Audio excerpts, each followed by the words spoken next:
So, what is the business case for VR or virtual reality? What we've seen last year was a market size of $16 billion USD. And this year is going to be, it's projected to end with 20 billion. If you look at the grid in the middle with the bar chart, in the next 8 years, we're going to five times the market for VR. $123 billion USD in the next 8 years at 2032. So the market is scaling rapidly, and North America is approximately a third of the global marketplace. So the US is the major player here with 171 million people currently using the technology globally and 77 million in the US.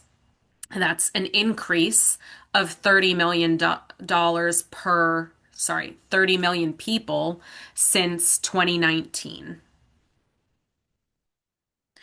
An interesting figure that our company has found through research is 91% of businesses have already adopted or plan to adopt virtual reality or augmented reality technology.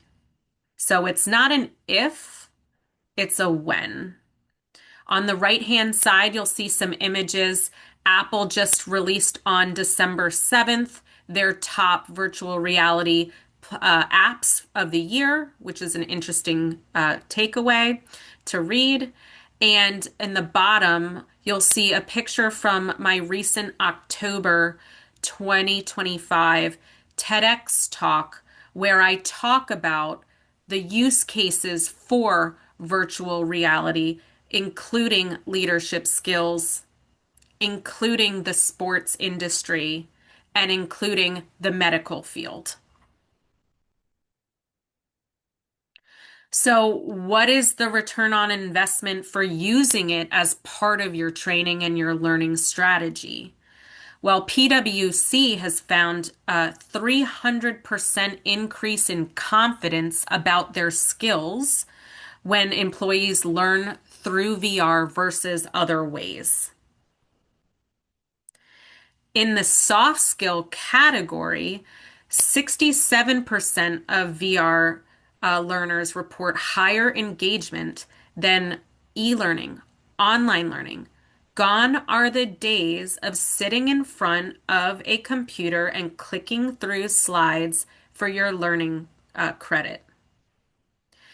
Training industry has found that the three primary benefits to virtual reality learning include higher satisfaction with the training itself, higher self-efficacy, meaning that you can complete the task that you learned about better, faster, smarter, and higher engagement with the learning, meaning that you are more immersed and more involved in the and active in the learning than rather than passively learning.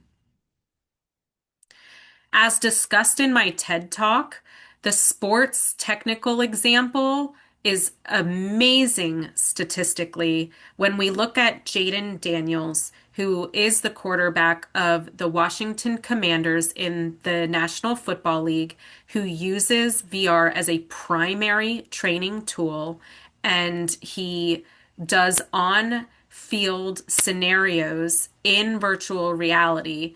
And this has resulted in increased accuracy under pressure at 12%, decreased decision making at 15%, and decreased late game performance errors.